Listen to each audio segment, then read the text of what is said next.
Que iba a haber poquita gente, porque me enteré de algunos que iban a salir fuera. Y qué bueno que tienen ese tiempo de poder descansar y de convivir en familia. Pero también son días de reflexión, también son días de buscar del Señor y también son días de compartir del Señor.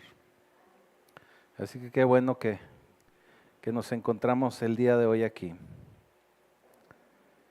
La pastora le manda un saludo.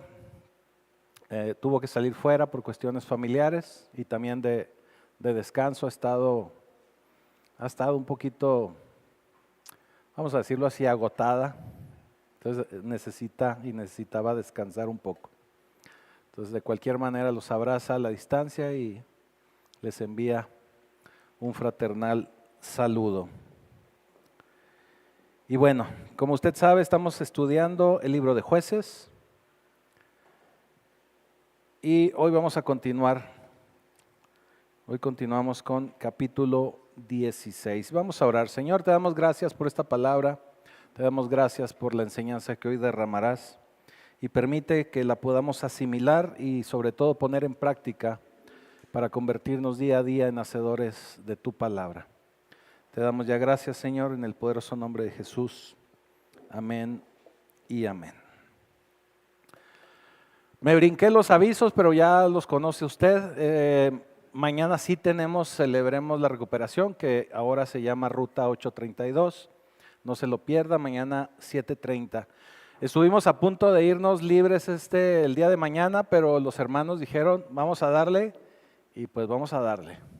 Usted sabe que el lema de la casa es que la obra del Señor no se detiene. Y como no se detiene, pues no somos una iglesia que nos vamos de vacaciones. Entonces siempre, mínimo el servicio del domingo siempre vamos a tener. Así que aquí estamos, mañana Ruta 832.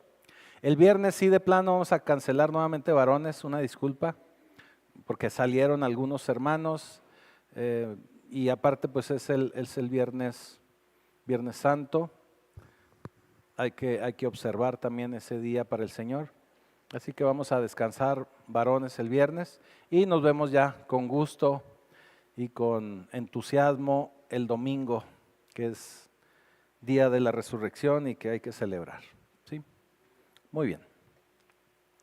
Así que bueno, estamos recordando y en este capítulo y capítulo anterior estamos viendo la historia de Sansón. Estamos viendo cómo Sansón desde su nacimiento fue convocado o fue solicitado de parte del Señor para que sea un nazareo. Bájamele poquito, hijo. Para que sea un nazareo. Ya lo explicábamos, el nazareo es un voto que se hace para el servicio al Señor. Son cosas diferentes. Cuando decimos Jesús de Nazaret, estamos hablando de una zona, de un lugar. Y el nazareo es un voto para dedicarse al Señor. Así que el nazareo, cuando se convocaba a alguien o se llamaba a alguien para que llevara este voto, era porque el Señor tenía un propósito especial para esa persona y había ciertos compromisos que tenían que asumir. Usted recordará que no podían cortar el cabello, tenían que abstenerse de toda la alimentación que tuviese que ver con la vid, con la uva, con el vino, la sidra, etcétera, etcétera. Así que en el caso de Sansón, bueno, él desde nacimiento, desde la concepción, él estaba destinado para ser un nazareo. Y como vimos al final del capítulo 15, él termina acabando con muchísimos filisteos en una montaña con la quijada de un burro. Así es. Así que continuamos capítulo 16. Y dice así: fue Sansón a Gaza y vio ahí a una mujer ramera y se llegó a ella. Este acto de Sansón nos refleja lo que el pueblo de Israel ha estado haciendo durante todo el libro de Jueces. En cuanto tenían la oportunidad, dejaban al verdadero Dios y se arrojaban a la perversión. En este caso, Sansón se allega o se hace llegar a una mujer ramera. Cada vez que Israel iba por otros dioses es el equivalente a que Israel iba con una ramera. Sansón, así como Israel, tenía esa tendencia a caer en la idolatría, lo que significa que Sansón se comprometía con la cultura del mundo, no se mantenía apartado. Recuerde que también el voto del Nazareo era para mantenerse apartado para el servicio al Señor, y Sansón no cuidaba esa parte, no hacía esa parte, ¿sí? Y fue dicho a los de Gaza: Sansón ha venido acá. O sea, fueron y les avisaron: Sansón ha venido acá. Y lo rodearon y acecharon toda aquella noche a la puerta de la ciudad, y estuvieron callados toda aquella noche, diciendo: hasta la luz de la mañana, entonces lo mataremos. Hacían todo tipo de planes y de estrategias para acabar con Sansón, pero ninguna prosperaba. En todo era Sansón más ágil, más rápido, más inteligente para salir de todas esas trampas. Mas Sansón durmió hasta la medianoche, y a la medianoche se levantó, y tomando las puertas de la ciudad con sus 2 pilares y sus cerrojos, se las echó al hombro y se fue y subió a la cumbre del monte que está delante de Hebrón. O sea, no caminó una calle, no caminó aquí afuera de aquí al árbol que está aquí a la derecha. Subió toda una montaña con las puertas, y no eran cualquier puertas, eran las puertas de la ciudad. Y si hace referencia a los cerrojos, significa que los cerrojos también estaban pesados. Haga de cuenta que, no sé, en lugar de una chapa de puerta, pues a lo mejor eran candados, pero debieron haber sido señores candados. Así que toda puerta, pilar, todo, ahí iba Sansón y subió toda una montaña. Algo muy interesante aquí es que nos muestra que Sansón todavía poseía su fuerza. Recuerda las ocasiones anteriores, nos muestra que venía el Espíritu de Dios sobre Sansón, y en ese momento recibía toda esa fuerza. Aquí no lo menciona.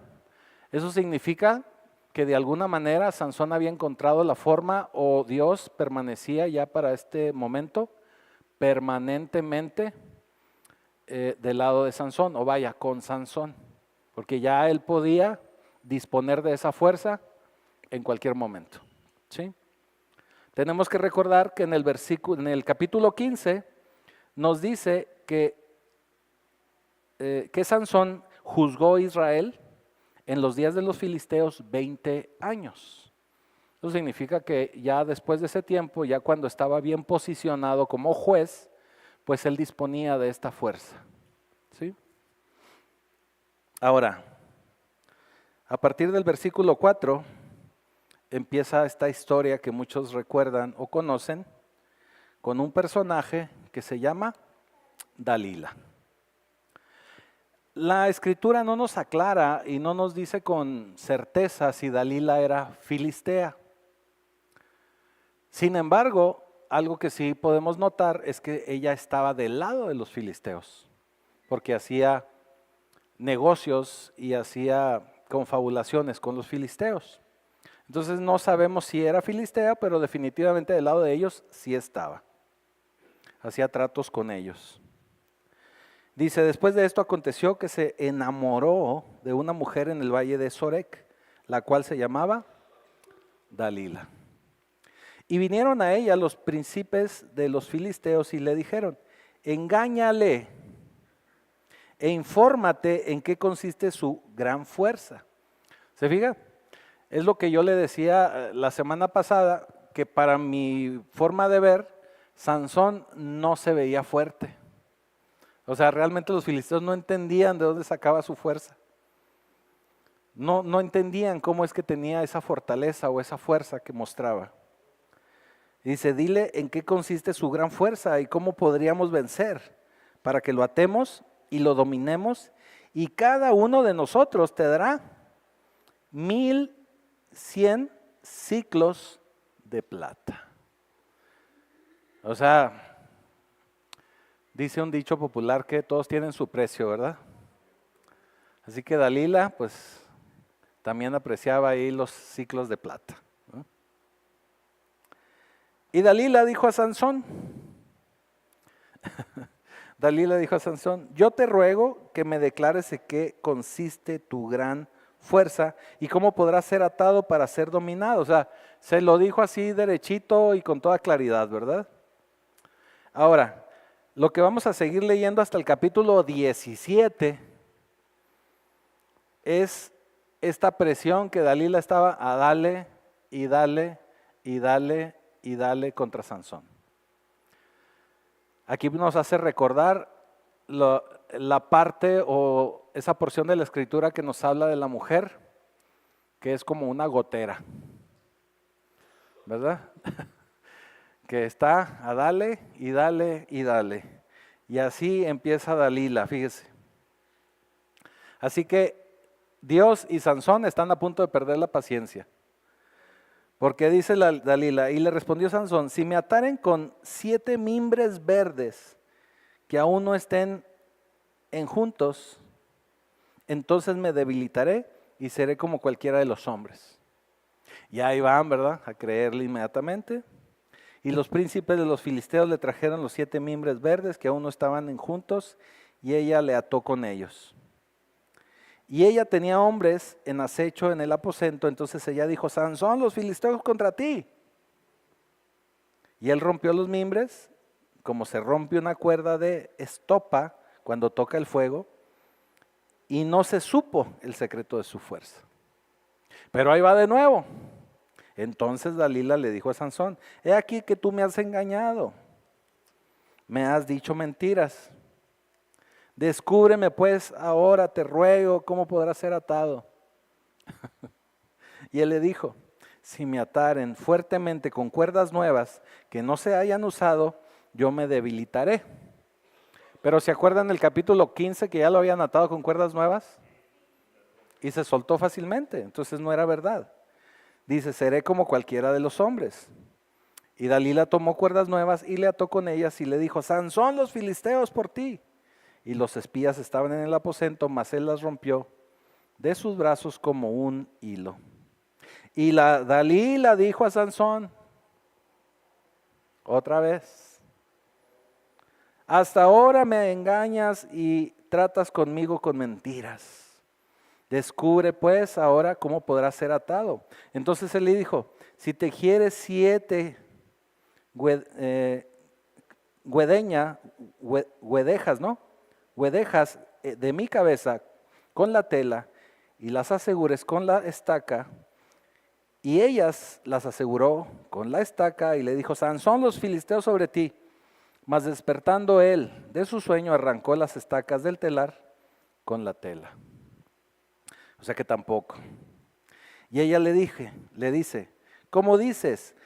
Yo te amo cuando tu corazón no está conmigo. O sea, ¿por qué me estás diciendo que me amas si cada que yo te pido que me cuentes la raíz de tu fuerza o cómo es que tienes esta fuerza, no me lo quieres decir?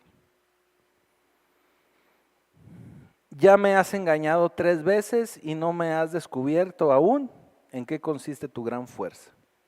Y aconteció que presionándole ella cada día con sus palabras e importunándole, su alma fue reducida a mortal angustia. O sea que la mujer estaba rencillosa, ¿verdad? A darle y darle y darle y darle. Ahí en mi rancho Sansón le hubiera dicho, ya me tienes harto. Así les dicen en Valsequillo, me han contado. Entonces, así. Llegamos al versículo 17. Le descubrió pues todo su corazón, porque ya lo tenía hasta el chongo. Bueno, hasta las guedejas de la cabeza. Y le dijo, nunca a mi cabeza llegó navaja, porque soy nazareo de Dios desde el vientre de mi madre. Si fuere rapado, mi fuerza se apartará de mí y me debilitaré y seré como todos los hombres. Yo le decía al hermano Carlos que si cortábamos el pelo de Samuel, a ver si se le bajaba un poquito la intensidad. Y sí se lo cortó, pero no bajó la intensidad. Entonces eso todavía no es. Esa no era la razón de la energía de Samuelito. Versículo 18. Viendo Dalila que él le había descubierto todo su corazón, envió llamar a los príncipes de los filisteos diciendo: venid esta vez, porque él me ha descubierto todo con corazón. Y los principales de los filisteos vinieron a ella trayéndole en su mano el dinero. Fíjense, ¿sabe? Llegaron a pagar. Y aquí viene lo triste, ¿verdad? Y ella hizo que él se durmiese sobre sus rodillas y llamó a un hombre, quien le rapó, o sea, no le cortó, le rapó las 7 guedejas de su cabeza. Y ella comenzó a afligirlo, pues su fuerza se apartó de él. Y le dijo: Sansón, los filisteos sobre ti. Y luego se despertó él de su sueño, se dijo: esta vez saldré como las otras y me escaparé. Pero él no sabía que Jehová se había apartado de él. ¡Wow!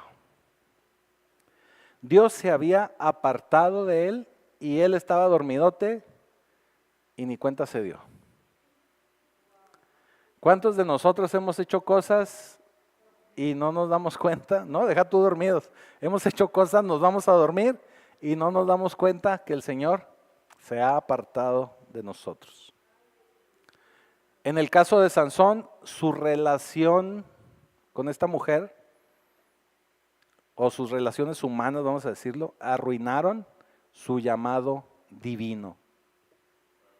¿Qué significa? Que puede haber relaciones que no nos van a acercar a Dios. Puede haber matrimonios incluso que no nos acercan a Dios.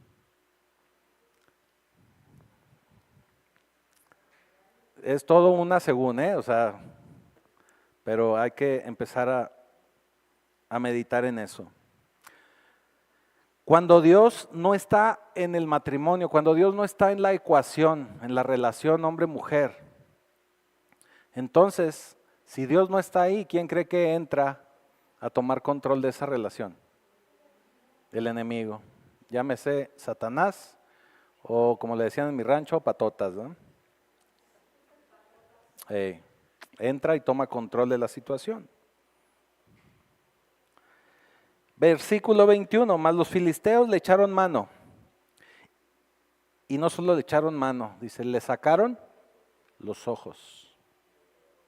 Y le llevaron a Gaza y le ataron con cadenas para que moliese en la cárcel. Eso de moler era una piedra circular en la que ataban a los esclavos.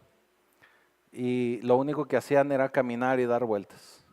En el caso de Sansón, que ya no tenía vista, que ya no tenía ojos, pues estaba aún más atado, vamos a decirlo así, porque no entendía dónde estaba y lo único que hacía era caminar dando vueltas, ¿sí? Así que su relación, por no cuidar la relación con Dios, le costó sus ojos, le costó su don, su regalo de parte de Dios, le costó su propósito, le costó su libertad. Y ahora los enemigos de Dios controlaban su vida y controlaban cada uno de sus movimientos. Lo pusieron en esta rueda y lo único que podía hacer era caminar y pues totalmente incapacitado para poder ver más allá. Versículo 22. Aquí viene algo glorioso. Y el cabello de su cabeza comenzó a crecer después que fue rapado. Y esto es bien interesante, porque dirá usted, bueno, ¿y eso por qué me lo pone aquí la escritura? Si es obvio, ¿verdad? Pues aquí su servidor se rapó hace 15 días y pues ya otra vez ahí va creciendo. No en los lugares que yo quisiera, pero va creciendo. O en todos los lugares, ¿verdad? Pero va creciendo. Me refiero a que es algo natural, es algo normal, pero ¿por qué no lo dice la Escritura? ¿Por qué nos está diciendo aquí el versículo 22 del capítulo 16? El cabello comenzó a crecer. Porque nosotros necesitamos saber que así como el cabello empieza a crecer, nosotros tenemos que empezar a recobrar nuestra relación con Dios. Y nuestra relación con Dios empieza a crecer así como el cabello, poco a poco, día a día, con tiempo, despacio, regresando a Dios y sobre todo haciendo un acto de arrepentimiento día a día, porque créame que Sansón sin vista y dando únicamente vueltas, que lo tenían ahí trabajando todo el día, yo me atrevo a pensar que lo único que él tenía en su cabeza era cómo le falló a Dios.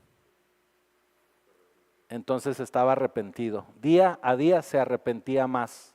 Por eso la Escritura nos dice, y su cabello empezó a crecer, porque su arrepentimiento cada vez era más profundo y su relación con Dios nuevamente estaba creciendo otra vez, estaba restableciéndose otra vez. Ciertamente ya no iba a recuperar la vista, porque finalmente cuando nosotros cometemos un pecado o un agravio en contra de Dios o tomamos una mala decisión en contra de Dios, siempre hay consecuencias, hermanos. Y las consecuencias Dios no las quita.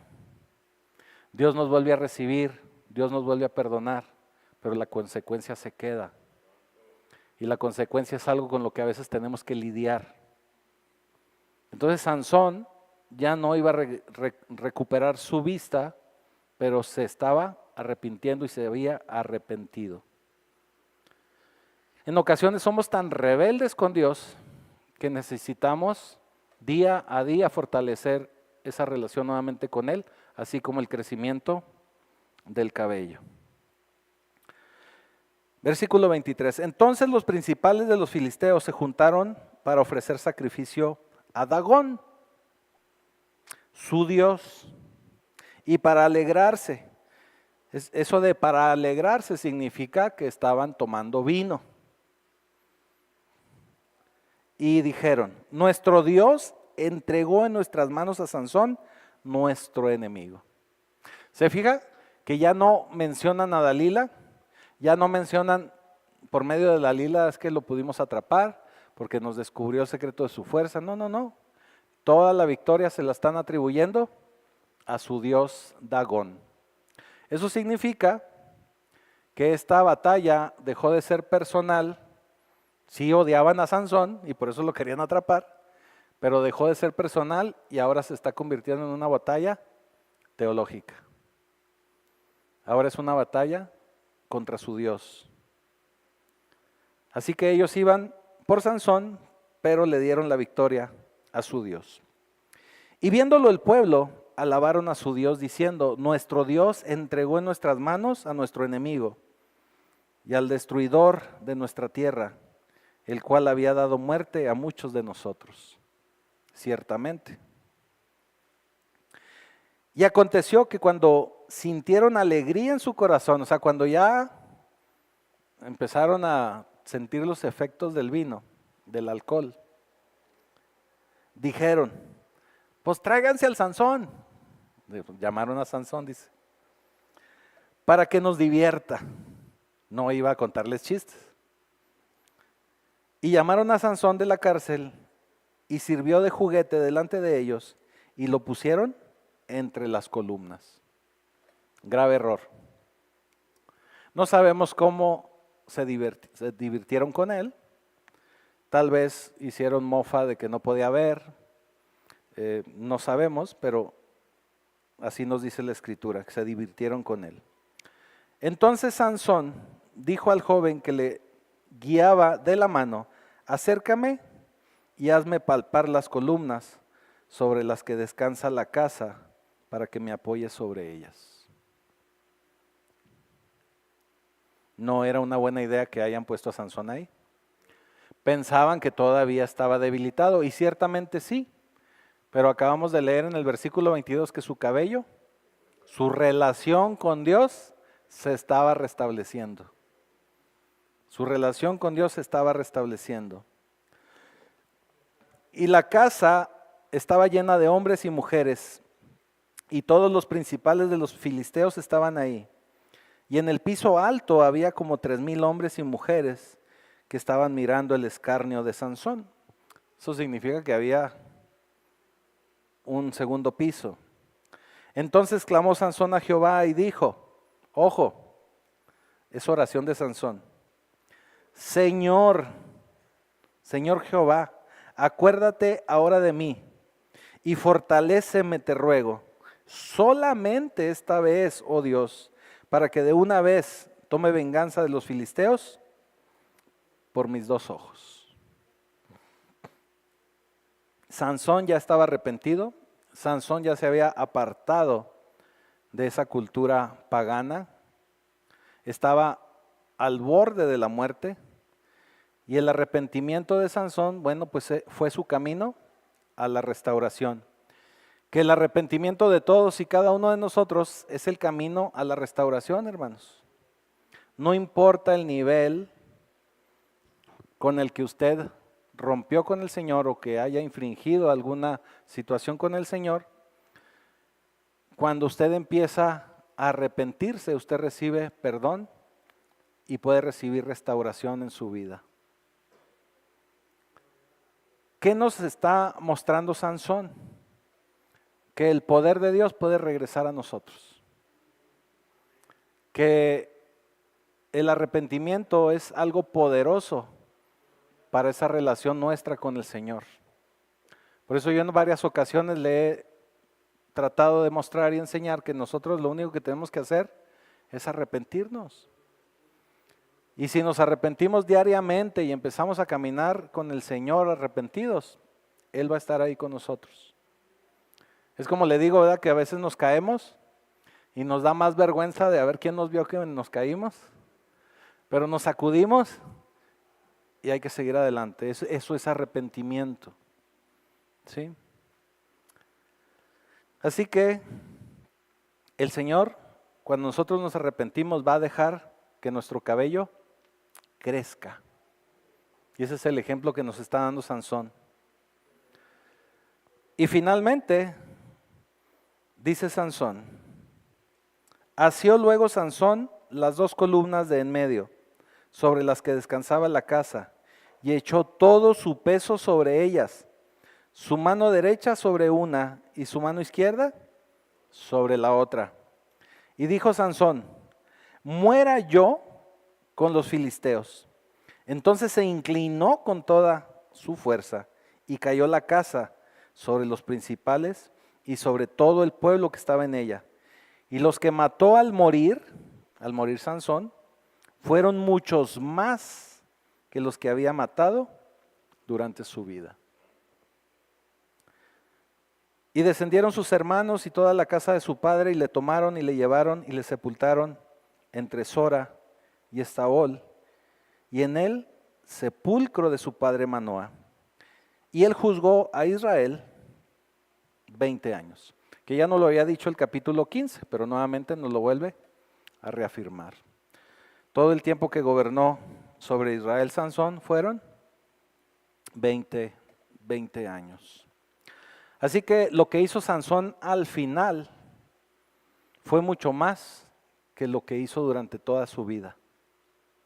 ¿Por qué? Porque al final hubo arrepentimiento, porque al final dejó de ser el hijo desobediente, al final dejó de ser un malcriado y al final aceptó el destino, aun y que él muriera, para poder lograr lo que el Señor había previsto para él. ¿Y qué es lo que había previsto para él? Que librara al pueblo de Israel de los filisteos. No recobró sus ojos, no recobró su libertad, murió en el acto, pero son las consecuencias que tuvo él que asimilar. Así que tenemos que recordar que cuando nosotros nos arrepentimos y venimos nuevamente a ese resplandor de gloria de parte del Señor, podemos recobrar esa relación y podemos restablecer nuevamente todo eso que el Señor tiene ya prometido para nosotros. Muy bien, aquí terminamos con Sansón. A partir del capítulo 17 empieza la recta final del libro de Jueces. Y vamos a llegar a un problema con los levitas. Vamos a llegar a un problema con los sacerdotes. Y vamos a llegar también, no en el 17, pero un poquito más adelante, vamos a llegar a una historia espeluznante, podría yo decir, horrorosa, de película de terror. Así que muy probablemente la próxima semana estaremos tratando ese punto, así que no se lo pierda. Es una de las historias más tenebrosas y más oscuras que se puede usted encontrar en la Biblia, en las Escrituras. Y es también una historia que a veces es muy mal entendida y no tratada de la manera correcta.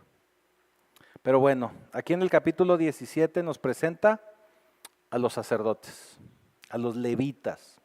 Nosotros cuando escuchamos en nuestras iglesias modernas y decimos levitas, pensamos a los que levitan a la oración, levitan al ayuno, no se crea. Pensamos normalmente en los músicos, porque también se les dice levitas, pero en este caso los miembros de la tribu de Leví, los levitas, eran los sacerdotes. Y ese es el problema que vamos a empezar a ver. Capítulo 17. Está corto el capítulo, no se me estrese.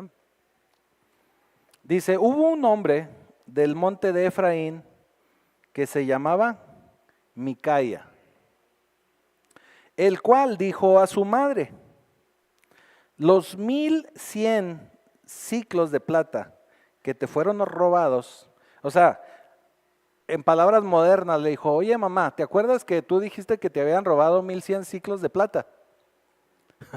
¿Te acuerdas? Que fuiste a buscarlos en tu monedero y ya no estaban. ¿Qué crees? Acerca de los cuales maldijiste, o sea que viste que ya no tenías el dinero y empezaste a echar padres y madres. Y de los cuales me contaste, me hablaste. Pues mira, aquí está el dinero.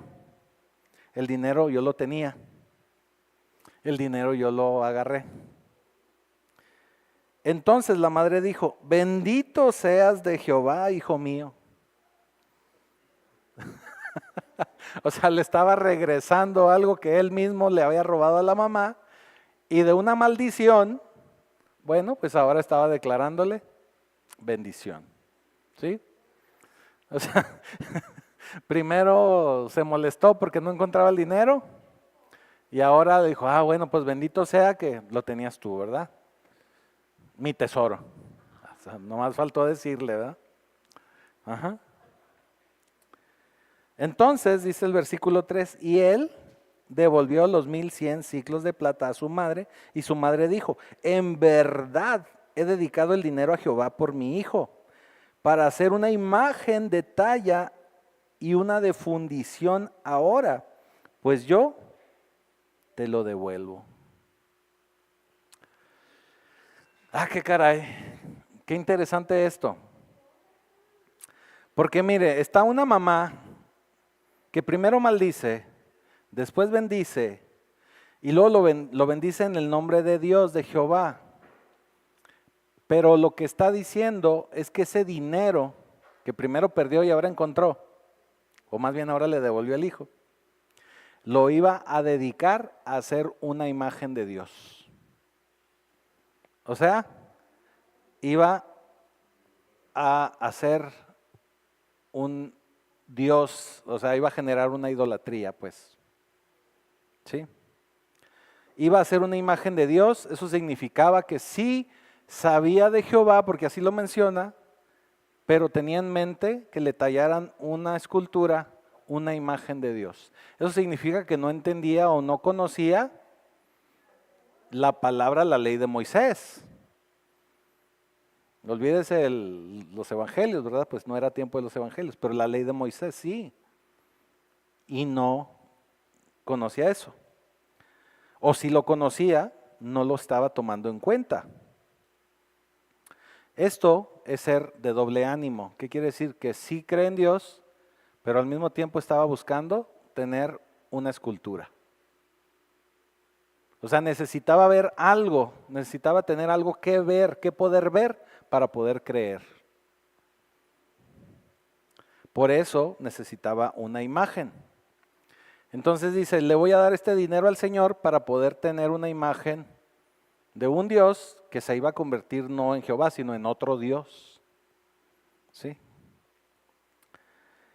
Dice en el 4, mas él devolvió el dinero a su madre y tuvo su madre 200 ciclos de plata y los dio al fundidor, quien hizo de ellos una imagen de talla y una de fundición, la cual fue puesta en la casa de Micaya.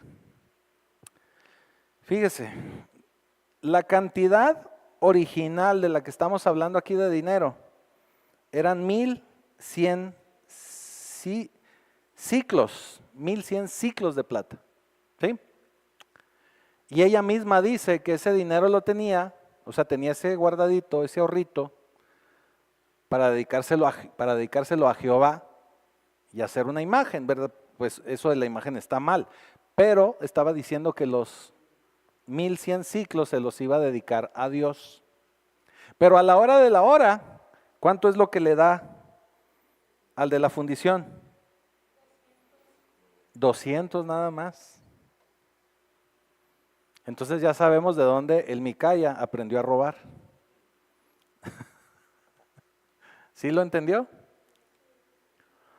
O sea, ella había dicho que ese dinero era para el Señor, para Jehová, pero al último no era todo para Jehová.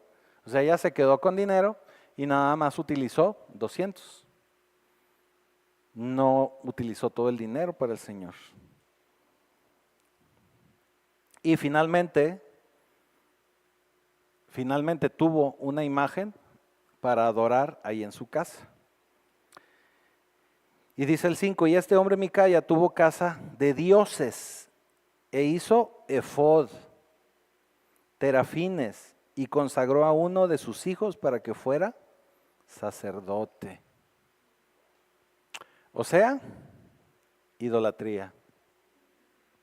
¿Idolatría a quién? A esa imagen que tallaron. Y no solo eso, sino que él mismo consagró a uno de sus hijos para que fuera sacerdote. Y en aquel tiempo los únicos que podían dedicarse a eso y ser sacerdotes eran los descendientes de la tribu de Leví. O sea, todo revuelto, todo mal. ¿Sí se oiga? Todo mal. Pero así lo empezaron a hacer ellos. Esto era un gran problema, porque vemos una declaración en el versículo 6, que hemos visto en todo el libro de Jueces. Fíjese cómo dice el 6. En aquellos días no había rey en Israel, y cada uno hacía lo que bien le parecía. Fíjese cómo dice el versículo 6. ¿Qué es lo que estamos viendo con Micaya? Que hizo todo lo que a él le pareció que así tenía que ser, o sea, no hizo nada de acuerdo a la ley de Dios. O sea, hizo todo revuelto. Se hizo una imagen, el dinero no se destinó totalmente a Dios como lo habían prometido, y además se consiguió un sacerdote porque puso a uno de sus hijos que lo designó para que lo consagró para que fuera sacerdote. Sigue diciendo en el 7. Bueno, antes de avanzar al 17, el versículo 6 nos habla que no había un estándar de parte de Dios para el pueblo de Israel en esos tiempos. Y hemos visto que en todo el libro de Jueces no hay un estándar correcto. Todos representaban a Dios y entendían la ley de Dios según como mejor les convenía y les parecía. Versículo 7. Y había un joven de Belén de Judá, de la tribu de Judá, el cual era levita y forastero ahí. ¿De qué tribu era? De Judá. Pero él se consideraba levita. Y además en donde andaba era forastero. ¿Se da cuenta? Por eso vuelve a reafirmar el versículo 6.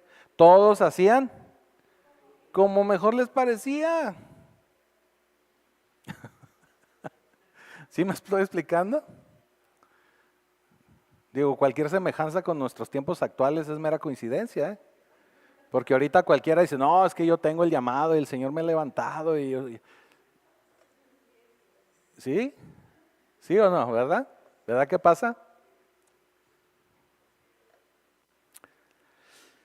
¿Qué caray? Y luego dice, este hombre partió de la ciudad de Belén de Judá para ir a vivir donde pudiera, encontrar lugar. Y llegando en su camino al monte de Efraín, vino a casa de Micaya. O sea, fue a caer con Micaya, ¿verdad? Y Micaya, o sea, este cuate andaba buscando dónde abrir su iglesia, vamos a decirlo así. Andaba buscando a ver quién le patrocinaba y dónde abría su iglesia. Sí, pues sí, a ver quién le hacía un lugarcito, a ver. O también hay levitas, o sea, levitas modernos, ¿verdad? Que a ver dónde pagan para poder tocar y cantar ahí, ¿verdad? También es una realidad actual, muchos de ustedes no lo saben, pero es una realidad actual. Muchas iglesias pagan y contratan músicos y cantantes para la alabanza. Así se lo digo. No que tenga, bueno, así lo dejo. Así lo dejo.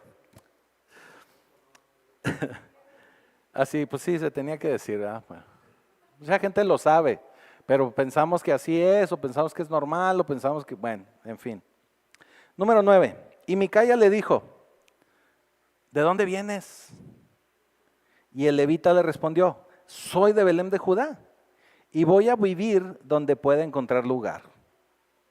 Entonces Micaya le dijo, pues quédate aquí. Quédate aquí conmigo. Ahí tengo un cuarto solo. Y será para mi padre, y serás para mí padre y sacerdote. Y yo te daré, ojo, te daré 10 ciclos de plata por año.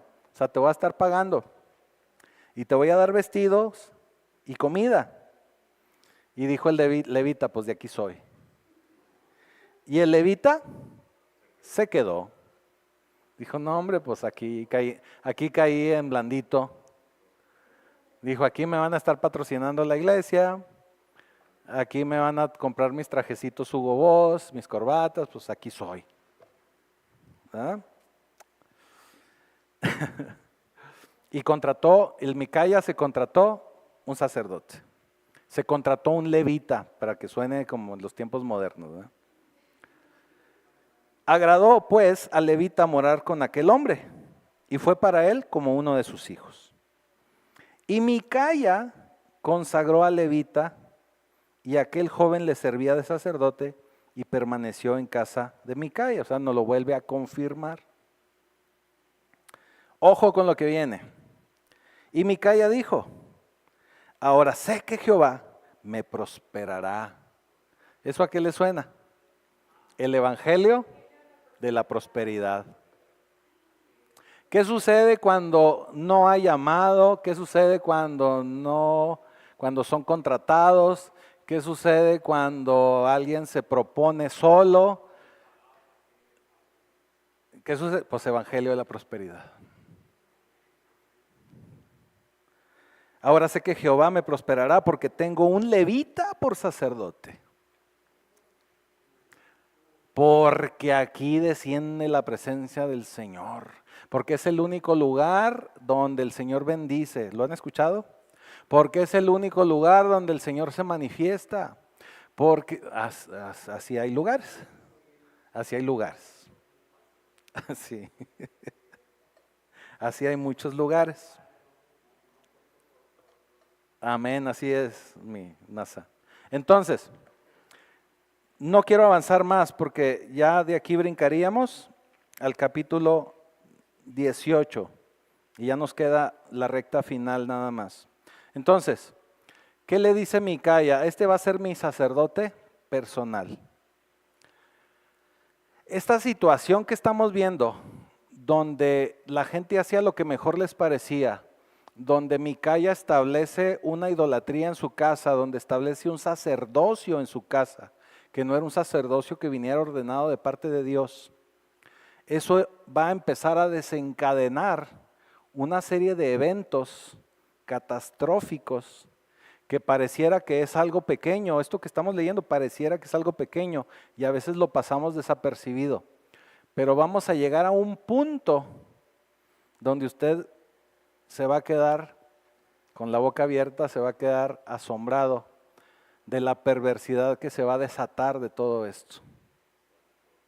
¿Por qué? Porque son cosas que se están haciendo fuera del orden de Dios.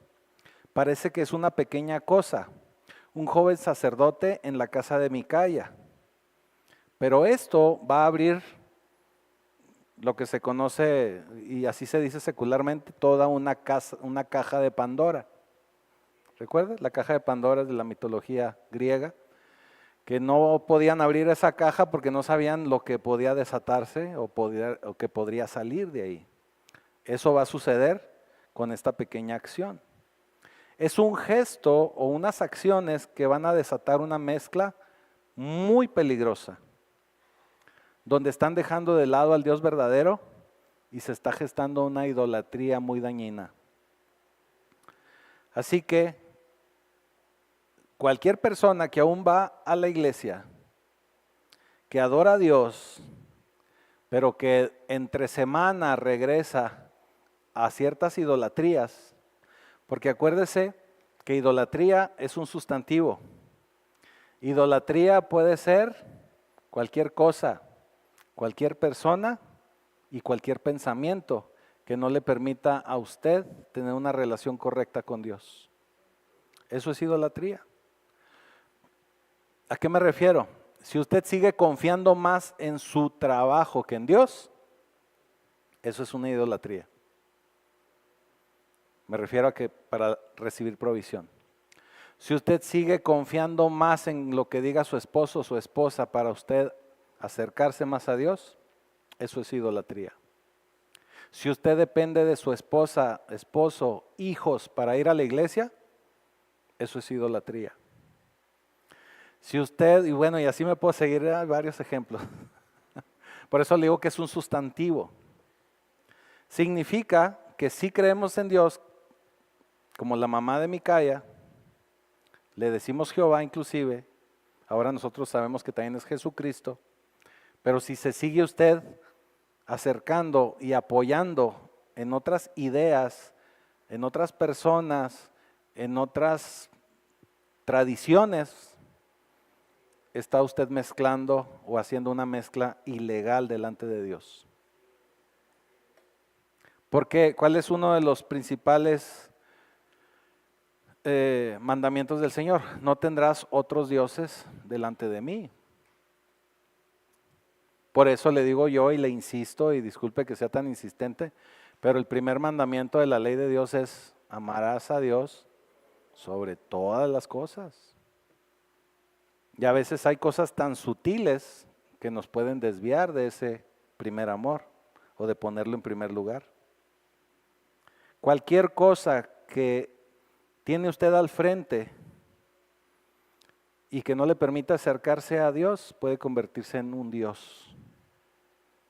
Así que si habla, ora, alaba al Dios verdadero y al mismo tiempo se apoya o cree en otras cosas, pues está cancelando al Dios verdadero y no va a recibir nada del Dios verdadero porque lo cancela, porque tiene doble ánimo. Al querer pensar que algo más es nuestro sustento y nuestra fuente, estamos cancelando al Dios verdadero. Así que tenemos que estar muy atentos a no caer en ninguna idolatría, muy atentos a no caer en una situación donde ponemos cosas delante de Dios o anteponemos cosas a Dios. ¿Sí? Así que esto es muy, muy, muy importante. Muy bien. Y ya para cerrar, les recuerdo que estos días son días de descanso.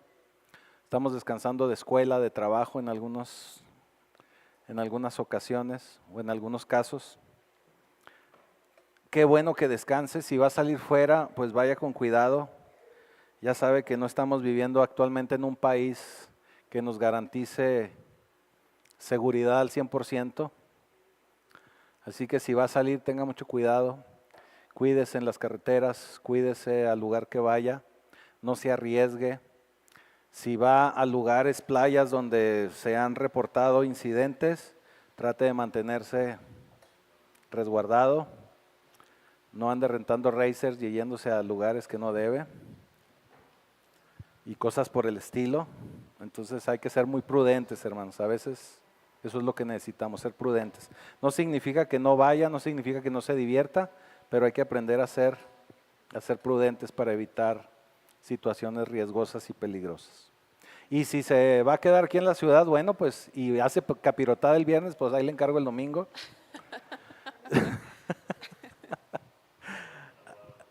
La gente de Ruta 832, algunos dijeron que iban a traer mañana capirotada, así que usted sabe si nos quiere acompañar. No sé si fue amenaza o si la vayan a traer, así que si la hace la capirotada, a mí me gusta que esté sequita. Sí, porque hay gente que la hace así más aguadita, a mí me gusta sequita, porque así se disfruta más con un vaso de leche. Sí, muy bien. Póngase de pie, vamos a orar.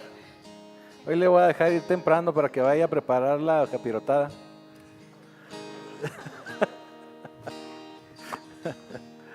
Y muy bien.